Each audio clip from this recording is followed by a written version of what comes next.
Tonight on Free Minds TV, we're going to be talking about unions. We'll also be getting into, well, a couple stories about police from around the country, as well as an update on what's going on in Libya. All that and a whole lot more coming up tonight on Free Minds TV.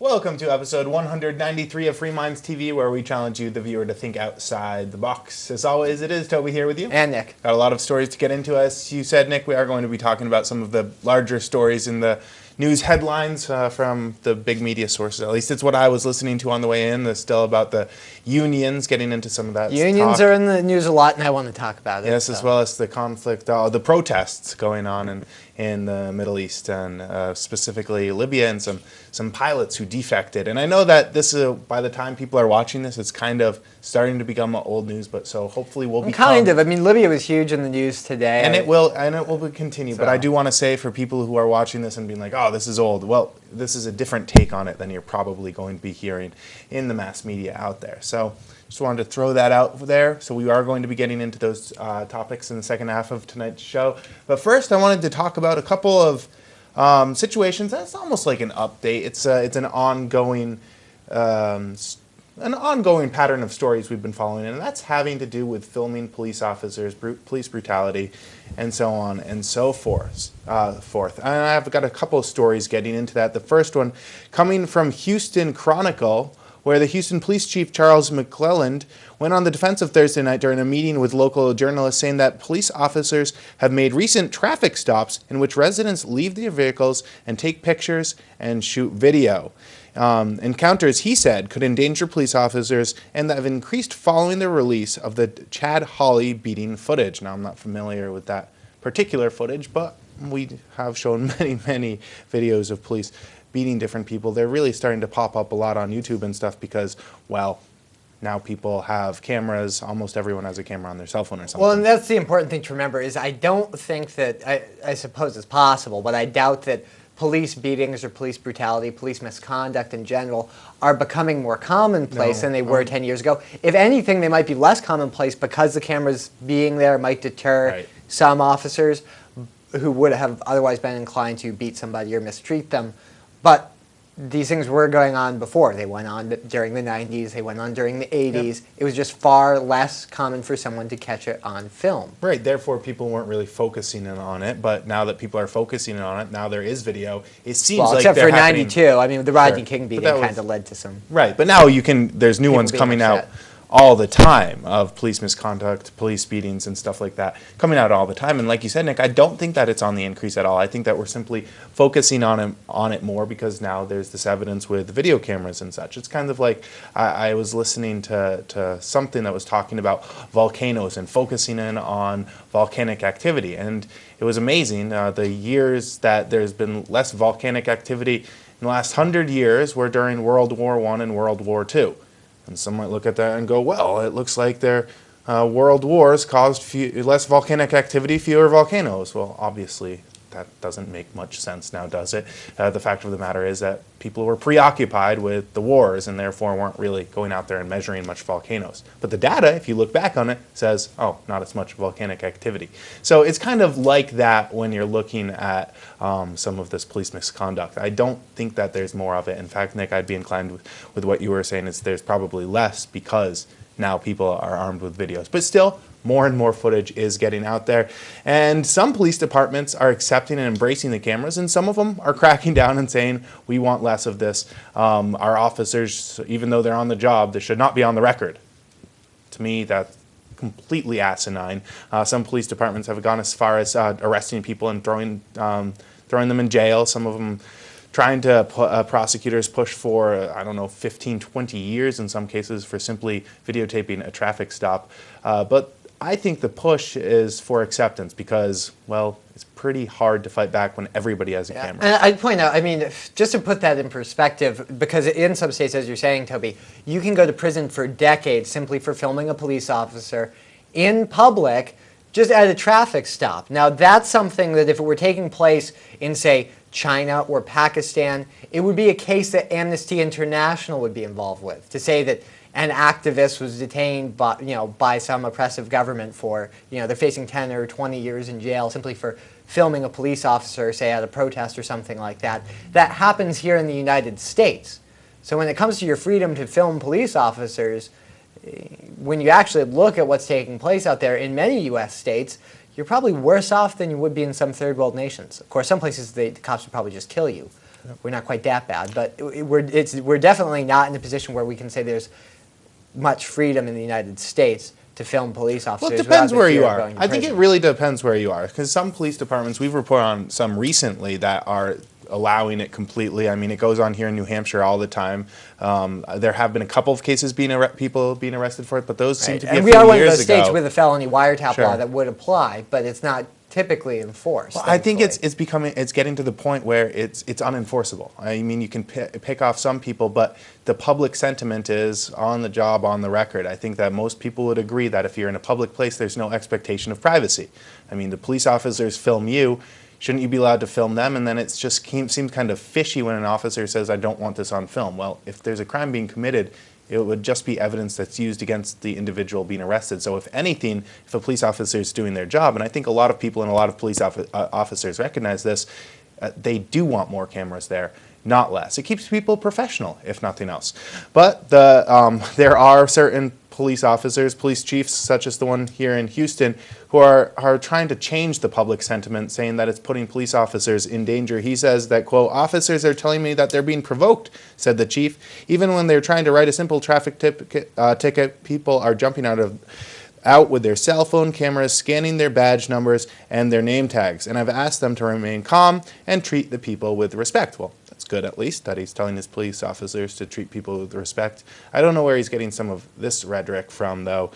He says that this rhetoric can give someone a free pass to try to assault a police officer or kill a police officer, and I'm not going to allow that, he said. My officers should be able to go out there and work in neighborhoods and keep the city safe without fear and without hesitation. Well, yeah, I'd say so, but I don't know how someone videotaping a police officer is also giving them a free pass to kill a police officer. I guess if you point a camera phone at a police officer, it's the same as pointing a handgun at them. But the police officer, the police chief here is kind of he's throwing that out there in this speech that he's giving, which is, to me, is like, what's he trying to tell? He's trying to put the message out there that videotaping a police equals assaulting or killing the police? Yeah.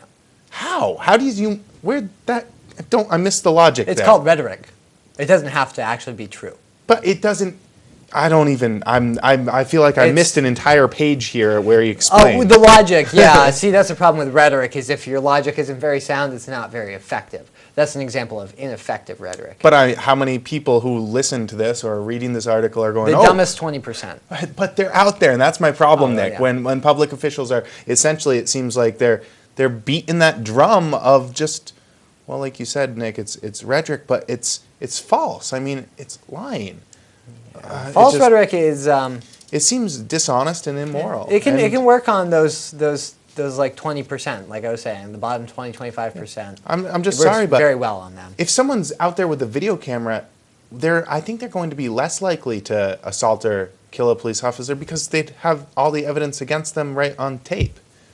Usually, people, when they're filming officers, are doing it to make sure that the officers are playing by the rules, are being professional, are being courteous, not violating anybody's rights. Not so that they can then, I don't know, is the thought here that they're trying to throw some footage on YouTube or something of them assaulting a police officer? I don't know what he's trying to say here. Besides, drum up that public opinion of cameras equal assault and murder of police officers. Seems crazy to me. Anyways, moving right along here, the chief said he leads a force of 5,300 officers, and the vast majority of them do not brutalize people. Oh, good. Well, yeah, I'd hope so. Yeah, and I agree too. I think that it's a smaller percentage, still just too large of a percent. Yeah, I'd hope so that the vast majority of officers aren't brutalizing people. It's not what I'm saying at all. It's better than just simply saying, well, some of them don't do that. Yeah, a lot of the guys do, but there are a few out there who aren't going to beat you when no one's looking. Yeah. goodness. He closed off by saying he implored residents and leaders to be responsible in their words and their tone. We can't pit the community, and especially the minority community, against the police, the chief said. Yeah, and you know what? I agree with that, but the best way to do that is to have accountability, to have residents know that they can take out a camera and videotape a police encounter and know that on the job, on the record, people are going to be treated with dignity and respect. They're a public servant. They're here to protect the people, not, brutalize the people. And a camera only helps that. It doesn't do the opposite. So I'd say as long as police officers are doing their job, there's nothing to fear about cameras, and the vast majority of good police officers know that. All right.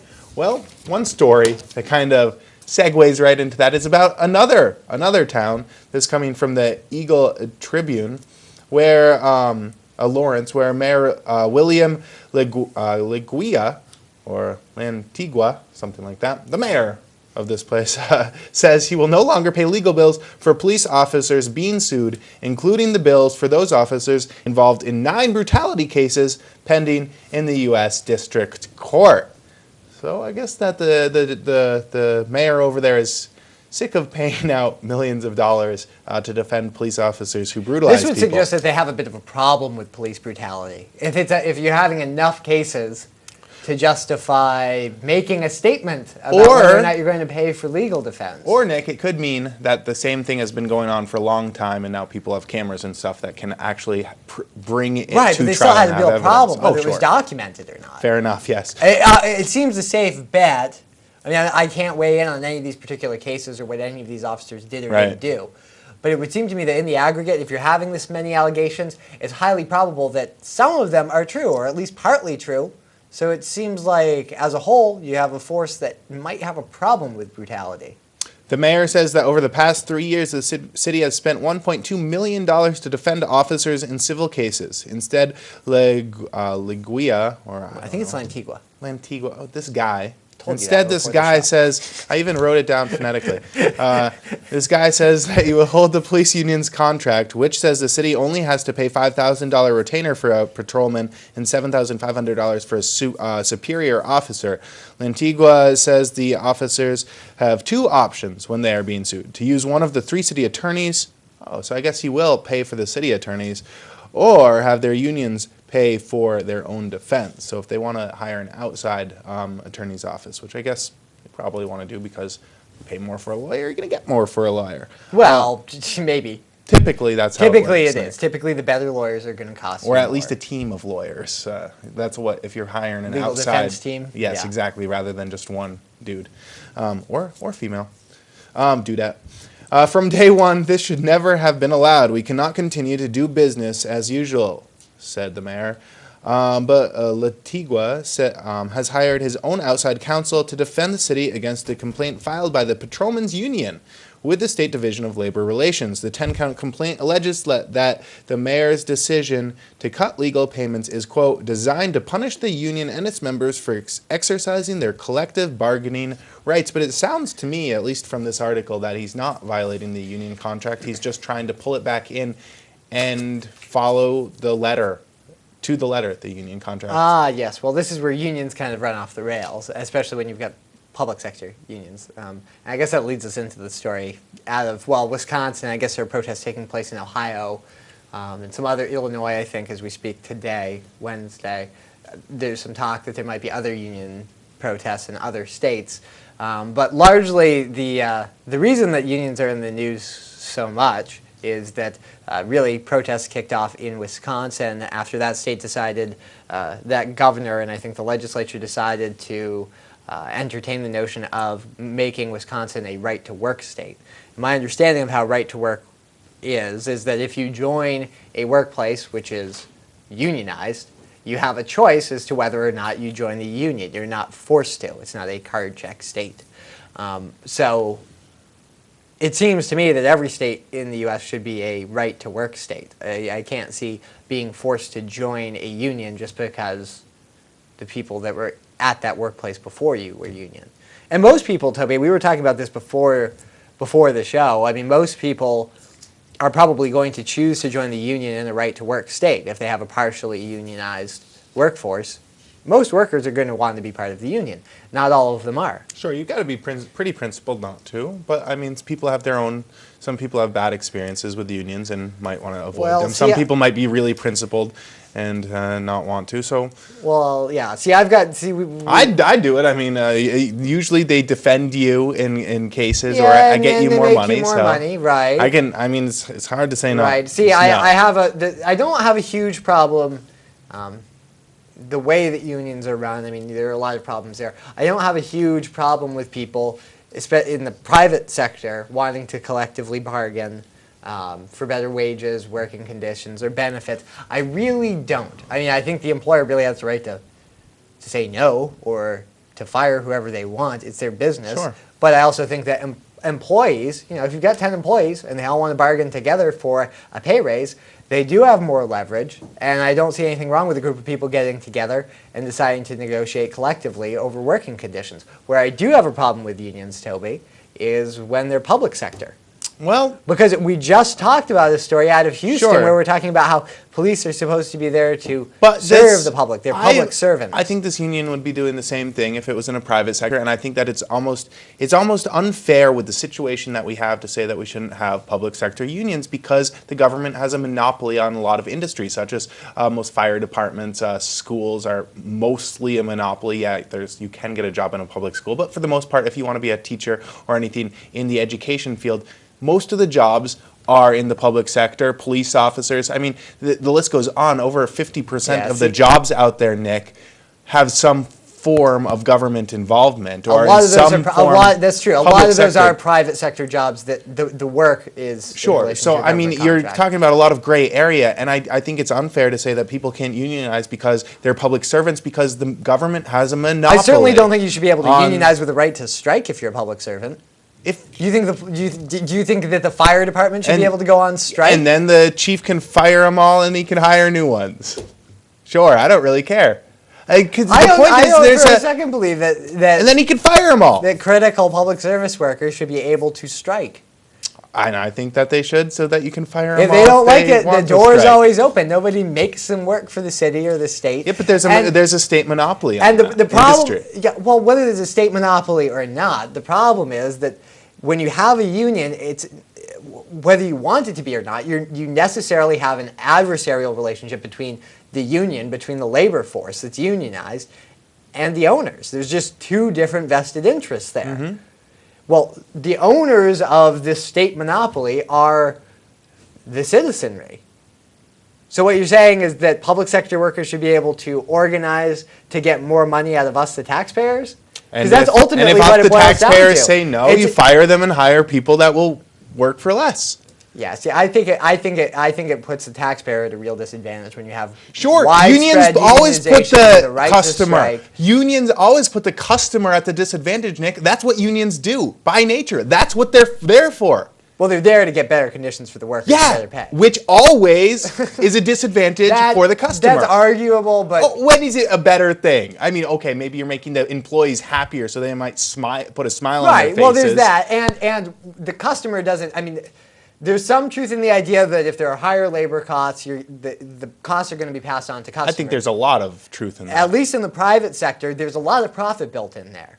If a company's making $20 million in profits a year, and as a result of their workforce going union, they can only make 18 or 16 million a year, they might not pass those costs on because there might be competitive pressure to keep their prices low. Chances are they'll raise their prices as much as they can get away with, but there is pricing pressure.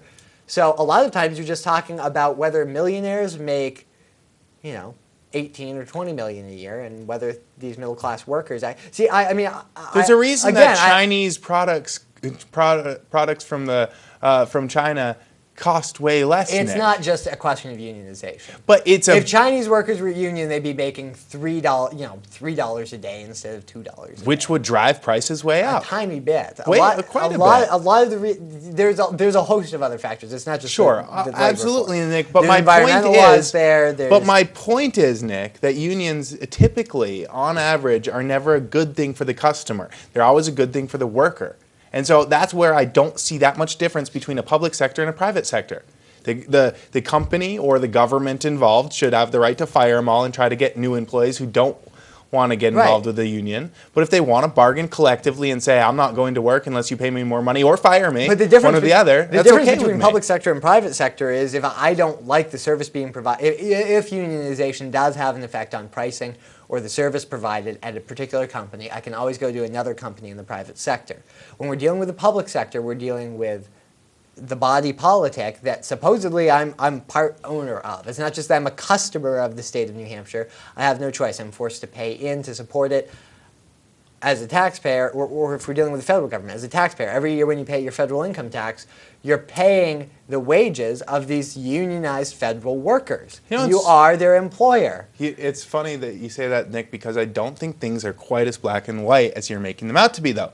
Because, well, in reality, you have no real control over what the federal government does. But not only that, Nick, but when we're talking about the amount of contracts that go out to private companies who are also unionized, what about them? Can they strike against their private companies? I mean, all that money, Nick, is coming down from the public sector as well. There's just a middleman in between. What about, and then you want to take it a step issue. I think that's a separate issue. It's a very gray area, Nick. It's a big gray area, and then you want to take it to the next step further. This might sound a little bit like a lunatic, and I am.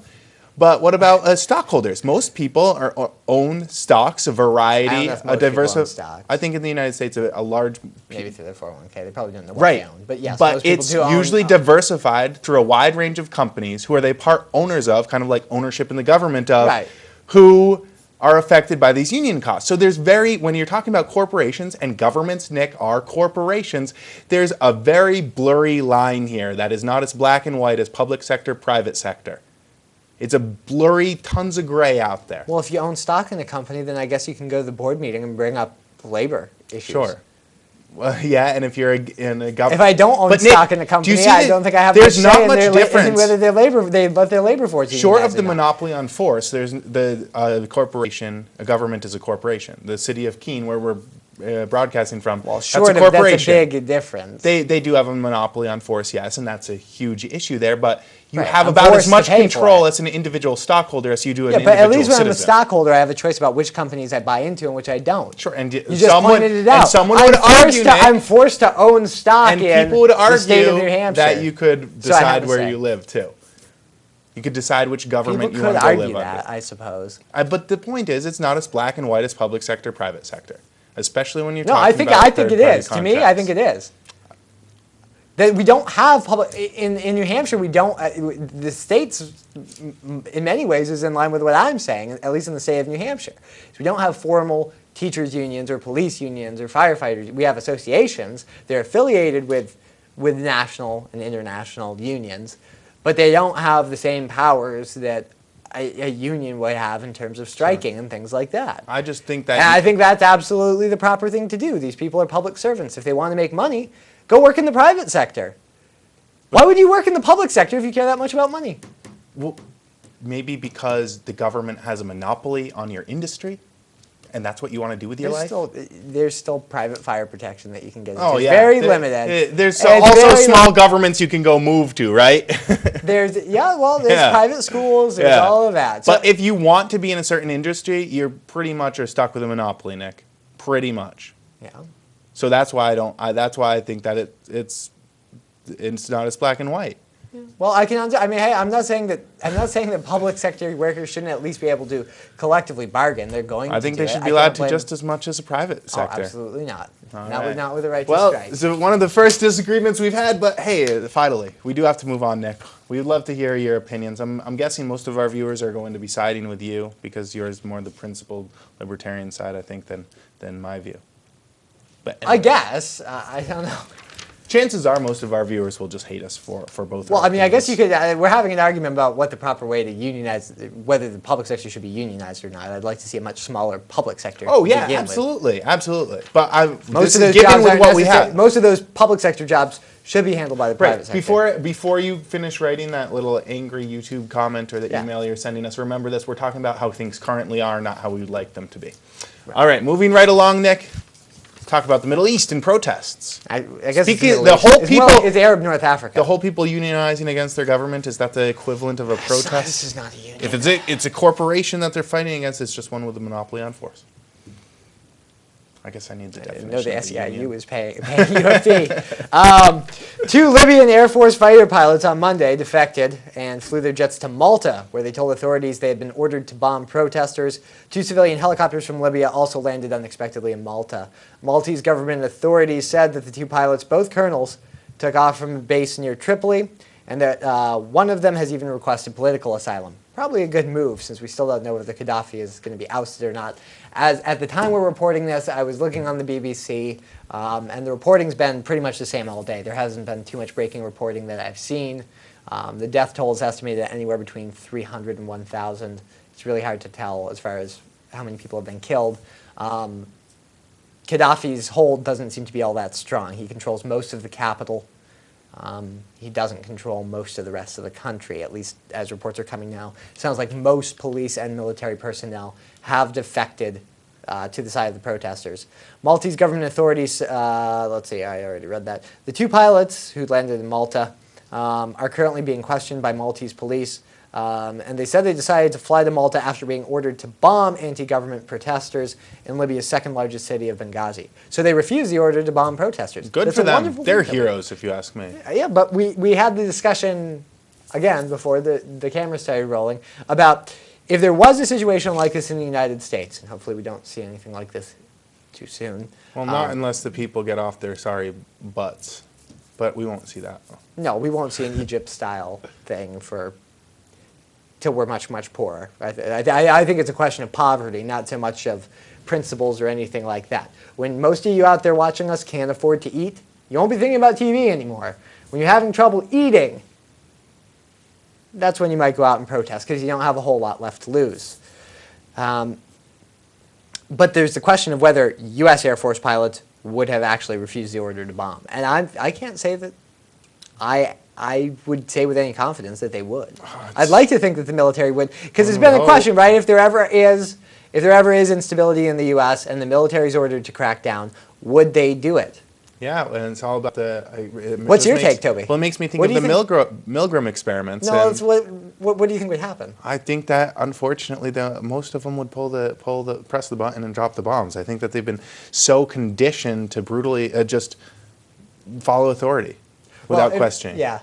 Well, if you're out there in the armed forces and you're ever ordered to lob bombs, those of us down what about? here, Let's take it. Do it. Would you take guns from the citizenry? I think that we've seen. Yes, they would. There was a Department of Defense survey that's right. But I mean, when it's happening, yeah. When you're thinking about it, you might not. There have been Department of Defense surveys that said that they would not, but it was done after. Right. When the orders are given, we've seen yes, they will. So how far? I mean, yes, I think that. And that was without even any real clear legal authority. That was just it's an emergency. We're going to do what we have to do. Anyways, Nick, we are out of time. We'd love to get your comments. Log on to our website. You can find many ways to contact us from there. freemindsmedia.org or freemindstv.com, whichever works for you. Until next week, it's been Toby here with you. And Nick. Have a good one.